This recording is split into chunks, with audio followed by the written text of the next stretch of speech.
Buenos días, hoy vamos a empezar a ver el segundo tema de este módulo, que es la geografía y movimientos de la Tierra. Eh, vamos a iniciar hablando un poquito de nuestro sistema solar. Bueno, básicamente el universo está compuesto por galaxias, supernovas, cuasares, pulsares, eh, estrellas blancas, gigantes rojas, hoyos negros. Bueno, la distancia en el universo se mide en años luz y básicamente la velocidad de la luz es aproximadamente 300.000 kilómetros por segundo. Eh, Todas las estrellas están incluidas dentro de un gigantesco sistema de estrellas llamado Vía Láctea. Nosotros pertenecemos, o nuestro sistema solar pertenece a esta Vía Láctea. Básicamente es una gran espiral con un diámetro aproximadamente de 100.000 años luz y un grosor mayor en su centro de 10.000 años luz. Básicamente por acá estamos nosotros en el sistema solar. El sistema solar está conformado por una gran estrella central que se denomina Sol, y a partir y alrededor de ella eh, giran 8 planetas, eh, los cuales son Mercurio, Venus, la Tierra, Marte, perdón, Júpiter, Saturno, Urano y Neptuno. Anteriormente se consideraba Plutón, sin embargo, las últimas investigaciones han dado a conocer que Plutón no es un planeta. También tenemos grandes asteroides, pequeñas rocas que giran alrededor del sistema solar, los cuales se encuentran entre Marte y Júpiter. Y también tenemos los cometas que se acercan y se alejan del Sol principalmente. Bueno, el Sol es una estrella que se encuentra dentro de nuestro sistema solar y que se encuentra a una distancia aproximadamente de 149.600.000 kilómetros de la Tierra, o, perdón, 8 minutos luz. A esta distancia se le conoce como unidad astronómica. Entonces, el tamaño del Sol es aproximadamente de 6.996 kilómetros de diámetro. Es una estrella enana amarilla compuesta por gas, principalmente hidrógeno y helio. Y dada su alta gravedad, comprime y hace que se caliente los gases que se encuentran ahí debido a fusiones nucleares. Aquí tenemos un esquema, tenemos el Sol en la parte central y en la posición en la cual se encuentran los 8 planetas. Bueno, ya entrando de lleno, a nosotros nos interesa la Tierra como tal. La Tierra eh, es un geoide, o tiene una forma casi esférica. Al no ser esférica ni elipsoide, se conoce como geoide. Entonces, la Tierra está compuesta por 4 capas. Tenemos la atmósfera, la litosfera, la hidrosfera y la biosfera.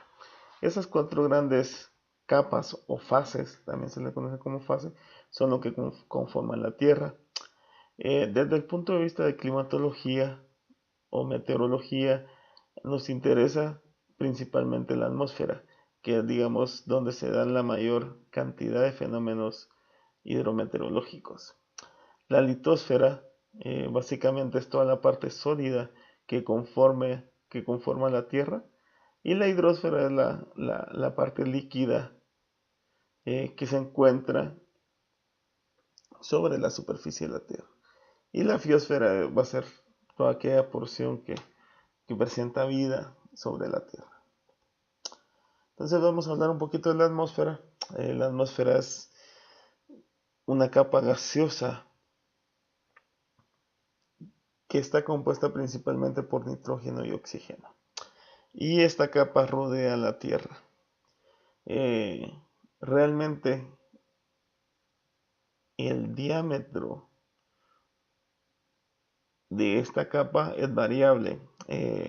Y si la comparamos con el diámetro de la Tierra, realmente es muy delgada. El diámetro de la atmósfera es variable en el sentido de que en la parte tropical tiende a ser más densa o más gruesa que en la parte de los polos, y esto dado a la dinámica que esta presenta. Aproximadamente el 99% de los gases atmosféricos se concentran en los primeros 30 kilómetros de espesor, desde la superficie de la Tierra hacia arriba. Y esto es debido principalmente por el efecto de gravedad. La atmósfera establece que aproximadamente tiene un espesor de los 1000 kilómetros sobre el nivel medio del mar. Sin embargo, es una capa muy variable que no se le conoce cuál es su límite aún. La estructura vertical es básicamente la forma en la cual se encuentra dividida la atmósfera, y básicamente esa estructura vertical está definida en capas. Estas capas han sido definidas en función a los cambios de temperatura que se producen con la altitud. En 1962 la OMM definió la estructura vertical o terminología descriptiva de la atmósfera en función de la variación de la temperatura. O sea, básicamente todas las capas que hay en la atmósfera están dadas en función de la variación de la temperatura o de las variaciones térmicas. En orden ascendente, estas capas son la troposfera, estratosfera, mesósfera, termósfera. Estas son las 4 principales capas. Sin embargo, hay una quinta que algunos investigadores la incluyen, otros investigadores no, que es la exósfera, que es, digamos, la capa límite, la capa que ya está en contacto con el espacio. Entonces es como la parte de transición entre la atmósfera y el espacio. Sin embargo, todavía hay un poco de oposición porque algunos autores no la consideran. Y en 1976 la OASI, que es la Organización de Aviación Civil Internacional, definió la atmósfera estándar, principalmente con fines aeronáuticos. Entonces, decíamos que la OMM estableció la estructura vertical en función de las variaciones de temperatura. Entonces tenemos acá un gráfico en el cual nos da a conocer cómo varía la temperatura en función de la altitud y de la presión, y cómo se van estableciendo las capas. Entonces tenemos la primera capa, que es la troposfera, la segunda capa, que es la estratosfera, la tercera capa, que es la mesósfera, y la termósfera. Sin embargo, entre las capas hay una capa de transición a la que se le denomina, con el nombre de la capa inferior con una terminación de pausa. Entonces, por ejemplo, La capa intermedia entre la estratosfera y la troposfera se llama tropopausa. La capa intermedia entre la estratosfera y la mesósfera se llama estratopausa. Y la capa intermedia entre la mesósfera y la termósfera se llama mesopausa. Entonces son pequeñas capas de transición eh, entre las capas. Entonces hablábamos que la atmósfera se puede estar dividida en 4 o 5 capas dependiendo el criterio del investigador, pero toma en cuenta la variación de la temperatura en función de la altitud. Entonces acá podemos ver su distribución y más o menos el tamaño que tiene la atmósfera. Entonces vamos a ver la troposfera. La troposfera es la capa que está cercana a la superficie de la Tierra.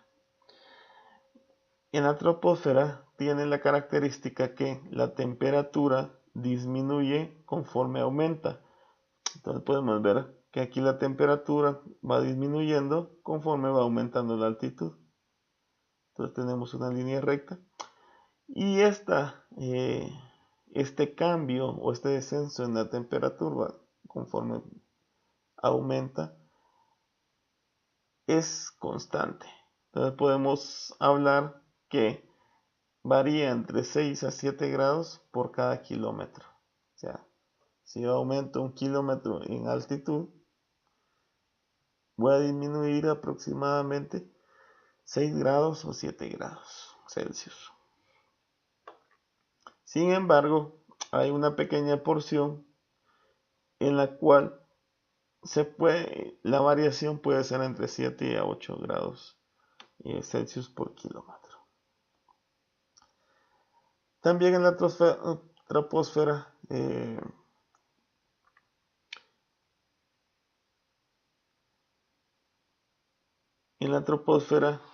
se da la mayor cantidad de fenómenos hidrometeorológicos y por ello su importancia. También tiene la característica que el tamaño es irregular, entonces vamos a tener que en la parte tropical la altitud o el grosor de la troposfera puede oscilar hasta los 18 kilómetros, mientras que en los polos puede oscilar entre 8 kilómetros. Mientras en la parte media o en las regiones medias se tienen como pequeñas gradas en las cuales va disminuyendo la troposfera. Y básicamente en las cercanías se pueden dar, en las cercanías donde se ocurre la corriente de chorro, se pueden tener aperturas hacia la parte de la estratosfera. Decíamos que en la troposfera es donde se encuentra la mayor cantidad de fenómenos o sistemas meteorológicos y todas aquellas nubes que están asociadas a la vida. También en esta parte del 75%, podemos encontrar el 75% de la masa de la atmósfera. Entonces, acá tenemos un ejemplo donde cercano al ecuador la troposfera va a tener un mayor diámetro y cercano a los polos el radio va a ser mucho menor. Ahora, hablábamos de las corrientes de chorro. Básicamente, estas corrientes de chorro están asociadas a unos movimientos verticales que se conocen como celdas. Entonces tenemos aquí la celda de Halley, la celda de Ferrel y la celda polar. Esas celdas lo que hacen es ver cómo se mueve el viento en la verticalidad. Entonces, básicamente en en la zona de transición entre la celda de Halley y la celda de Ferrel tenemos una pequeña abertura donde nos forma un chorro subtropical. Entonces, en esta parte, la, estra- la, estra- perdón, la tropopausa lo que tiene es una pequeña abertura. La tropopausa tiene una pequeña abertura que permite que se pueda infiltrar vapor de agua u otros gases a la parte de la estratosfera. Igual en la parte o en el límite donde se da la combinación de la celda de Ferrel con la celda polar. Entonces tenemos pequeñas aberturas o interrupciones de la tropopausa en la cual podemos tener un intercambio gaseoso tanto entre la estratosfera y la troposfera. Bueno, en la estratosfera su nombre obedece a que está dispuesta en capas más o menos horizontales o en forma de estratos. Esta capa se extiende aproximadamente entre los 50 y 55 kilómetros hacia arriba. A medida que sube la temperatura comienza a aumentar. Esto dado a que en esta zona se encuentra el ozono, en la parte superior de esta capa se encuentra el ozono, y básicamente el ozono se encarga de absorber la radiación ultravioleta. Entonces por esa razón es que la temperatura comienza a aumentar conforme eh, aumenta en elevación. En la estratosfera tropical existe un régimen de vientos. Esto es más que todo en la parte tropical, a lo que se le conoce como se conoce como una zona de teleconexión cuasi bienal, que es que influye en los fenómenos que se pueden presentar en la zona tropical. Entonces lo que tienen estos vientos cuasi bienales es que tienen una duración entre 12 y 13 meses y lo que hace es una alteración en el flujo de vientos. Entonces, por ejemplo, podemos tener entre las capas de 18 y 30 kilómetros de la superficie vientos del este durante 11 a 13 meses. Y posteriormente se puede dar una inversión de estos vientos hacia un flujo de este-oeste. Este fenómeno altera básicamente los fenómenos hidrometeorológicos que se pueden presentar y que por sus características tienen influencia sobre la climatología. Entonces, estos fenómenos o este fenómeno participa activamente o forma parte de la variabilidad climática. En la estratosfera no se forman nubes, sin embargo hay excepciones. Algunas veces, dado el ingreso o intercambio de gases entre la estratosfera y, y la troposfera, se pueden formar algún tipo de nubes, ¿sí? Del tipo de nubes nacaradas. En la mesósfera, es la tercera capa de la atmósfera de la Tierra, se extiende entre los 50 a 80 o 90 kilómetros de altura y contiene únicamente el 0.1% de la masa total de aire. En la zona más fría de la atmósfera, pudiendo alcanzar entre los menos 100 grados Celsius y menos 100 o menos 130 grados Celsius. La atmósfera al nivel de la mesopausa es más fría que cualquier otro nivel de la atmósfera superior. Es importante, esta capa es importante, ya que aquí es donde se producen toda la ionización y reacciones químicas que ocurren en la atmósfera. La baja densidad del aire de la mesósfera determina la formación de turbulencias y ondas magnéticas, y ondas atmosféricas que actúan a escalas espaciales o temporales muy grandes. Y esta capa también se caracteriza porque refleja todas las ondas de radio que se dan en la Tierra. Luego tenemos la cuarta capa, que es la termósfera. Esta se caracteriza por un aumento progresivo de la temperatura, dada la composición de la atmósfera. En esta zona es donde se producen los efectos de los rayos ultravioleta, rayos gamma, rayos X, que son emitidos. Entonces básicamente en esta zona está reflejando todas esas moléculas. Entonces por esa misma razón hay un aumento progresivo de la temperatura. Está quemando.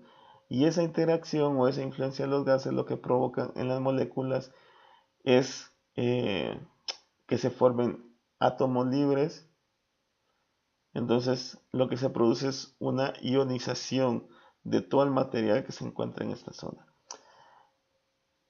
Y es importante porque dada esa ionización, en la termósfera podemos dividirla o subdividirla en dos, lo que se conoce como la ionosfera y la magnetosfera.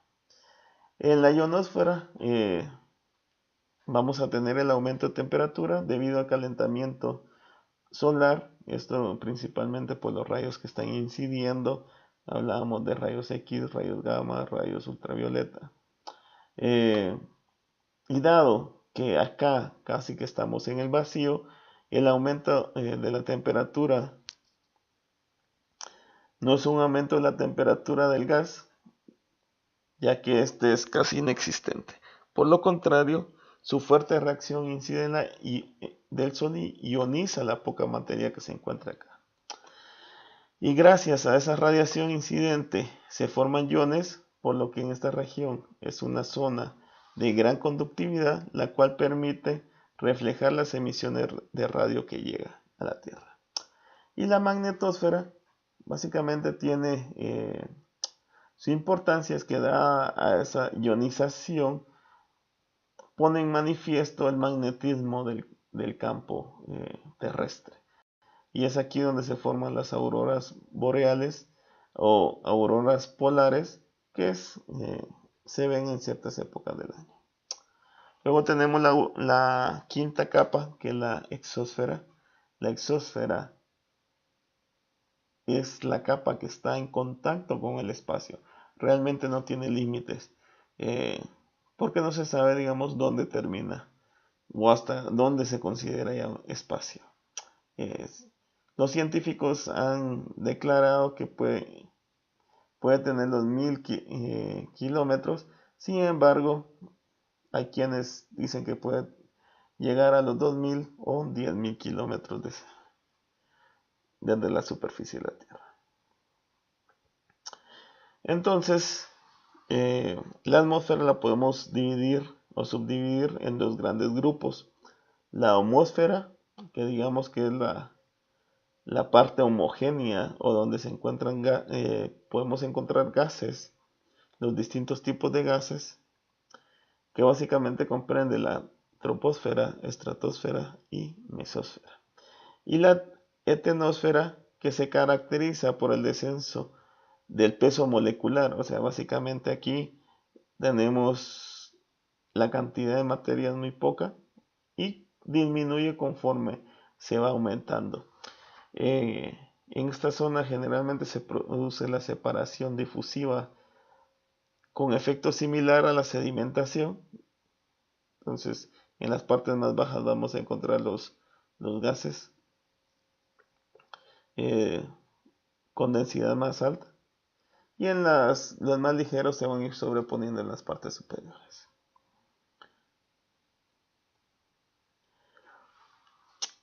La atmósfera se compone básicamente de distintos gases. Los gases que predominan es nitrógeno y oxígeno. Luego tenemos el argón, el anhídrido carbónico, que es conocido como CO2. Tenemos el neón, helio, criptón, hidrógeno, ozono y xerón. Y también tenemos vapor de agua, que es uno de los fundamentales en la formación de las nubes.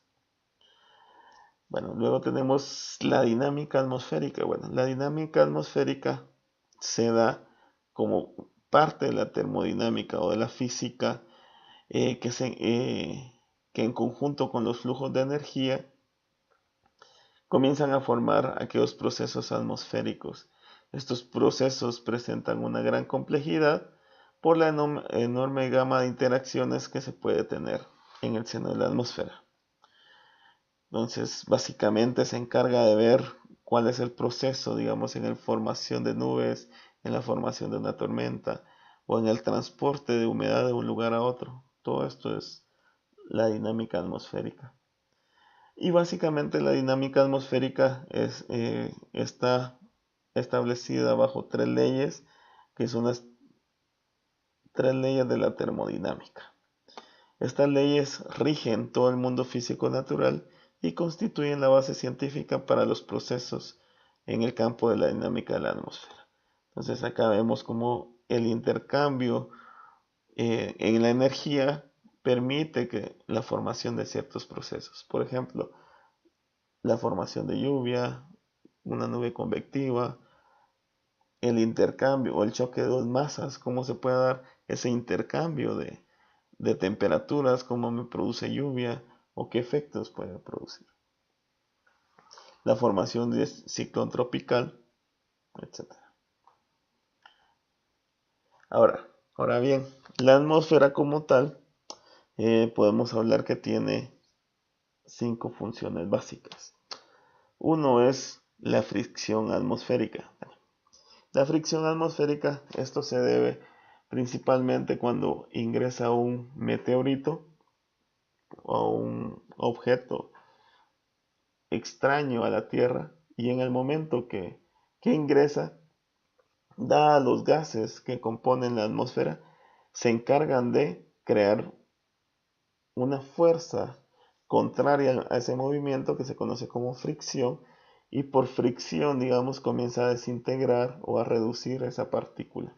Entonces, entre las funciones de la atmósfera está la fricción atmosférica, se encarga de desintegrar o deshacer esa partícula.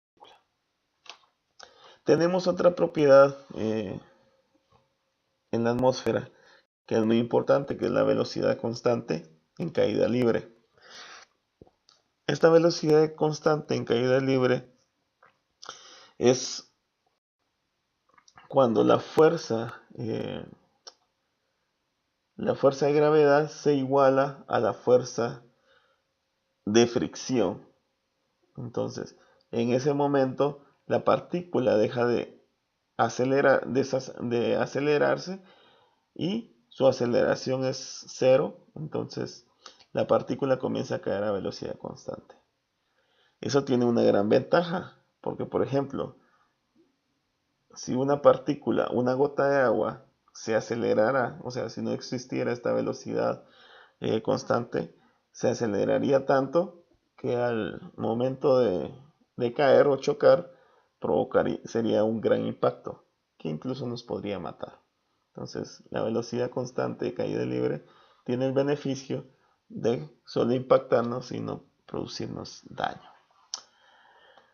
Otra función de la atmósfera son los ciclos biogeoquímicos.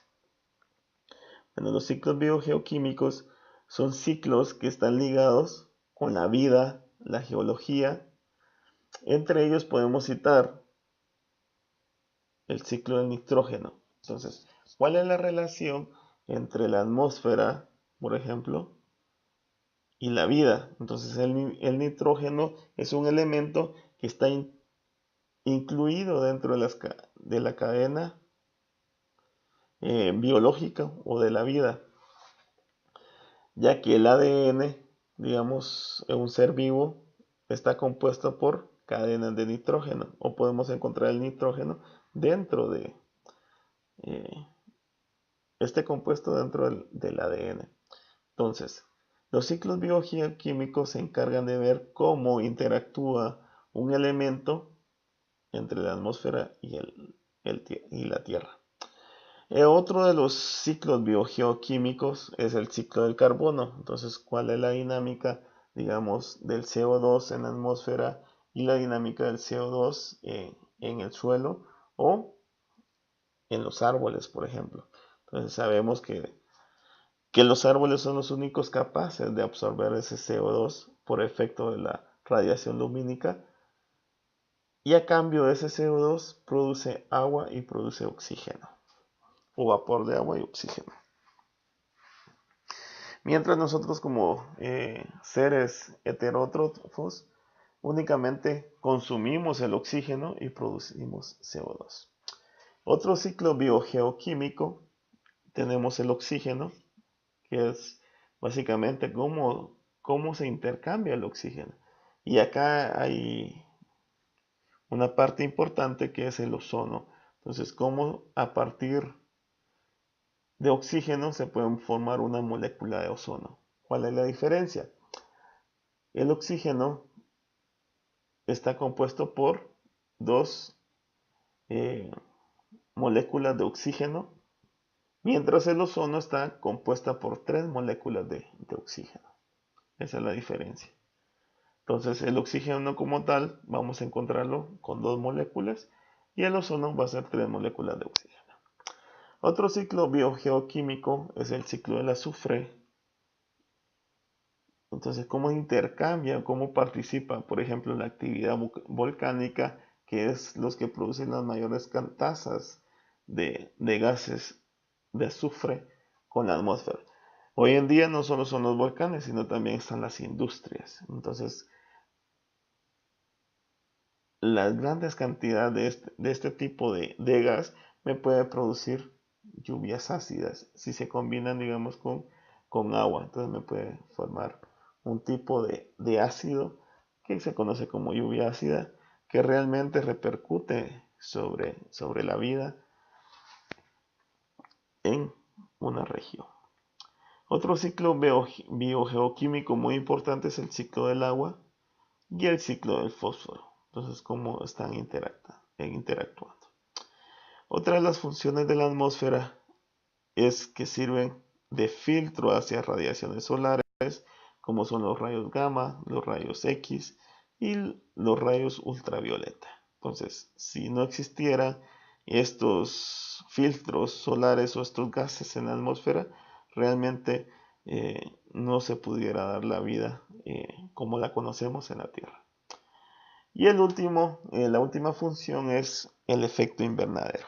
Entonces, dado al CO2, al vapor de agua y a otro tipo de gases que se encuentran constituyendo la atmósfera, la Tierra puede absorber energía en forma de electromagnéticas, de ondas electromagnéticas del infrarrojo de onda larga. Entonces las nubes captan esa energía y la devuelven a la Tierra. Esto permite que la Tierra pueda mantener su temperatura. Si no existiera la atmósfera, por ejemplo, la temperatura podría disminuir en promedio a menos 18 grados Celsius. Entonces, dado a ese efecto invernadero, la Tierra puede mantener su temperatura y esa temperatura hace posible la vida.